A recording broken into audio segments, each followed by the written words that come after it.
Salut. Dans la série des histoires extraordinaires des humains qui deviennent des humains augmentés, dû à un accident ou à une maladie souvent, bizarrement d'ailleurs, j'avais raconté précédemment la femme qui goûtait les mots. Je ne sais pas si vous l'avez vu, mais je vous invite à regarder cette vidéo que j'ai postée il y a peu de temps. Aujourd'hui, c'est l'homme qui tordait les barres. Il s'appelle Jean-Pierre Girard. Il est né en 1942 à Loches. Et il se prend la foudre à l'âge de 7 ans.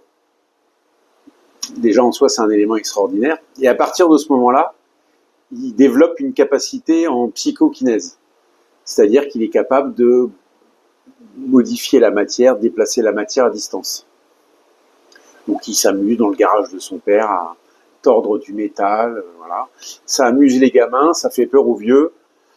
Mais en attendant, il fait des tours de magie, il se produit dans des spectacles et tout le monde est ravi parce qu'en fait, il a un tour qui est génial, c'est qu'il n'a pas de tour, c'est que c'est réel.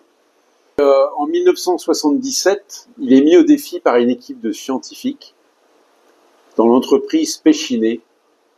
Alors, Pékinet, ça c'est une référence, il faut que je vous en parle parce que je peux pas passer à côté de ça. Pékinet, extrait de La Bonne Planque, la pièce de théâtre avec Bourvil. Il faut écouter ça. Allez. Écoutez, voyons. Alors, je vous disais donc que Pékinet vient d'arrêter un malfaiteur. Il sait pas quoi en faire.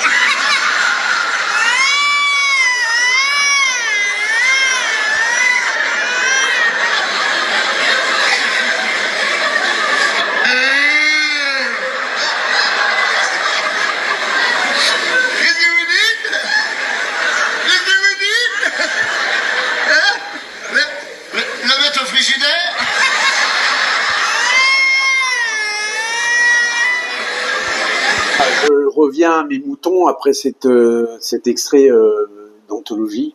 En 1977, il est mis au défi, donc il relève le gant. On le met dans une pièce séparée, on met une barre de fer dans un tube à essai transparent, sous-scellé. Et lui, depuis l'autre pièce, il agit sur cette barre, comme il le fait d'habitude. Et effectivement, ce qui se passe, c'est que la barre de fer se plie.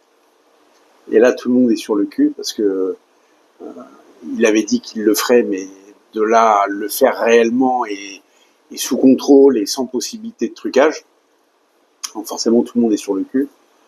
Et ils font une analyse plus spécifique avec les microscopes au niveau de la torsion et ils s'aperçoivent qu'il y a une modification de la structure moléculaire, c'est-à-dire qu'il a agi sur la matière au niveau subatomique, c'est-à-dire qu'il a changé la structure sous-jacente de la matière pour changer la matière.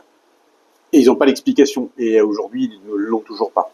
La seule explication qu'ils ont trouvée, c'est de dire que c'était un charlatan et qu'il devait y avoir sûrement un trucage, sans jamais avoir réussi à trouver le trucage.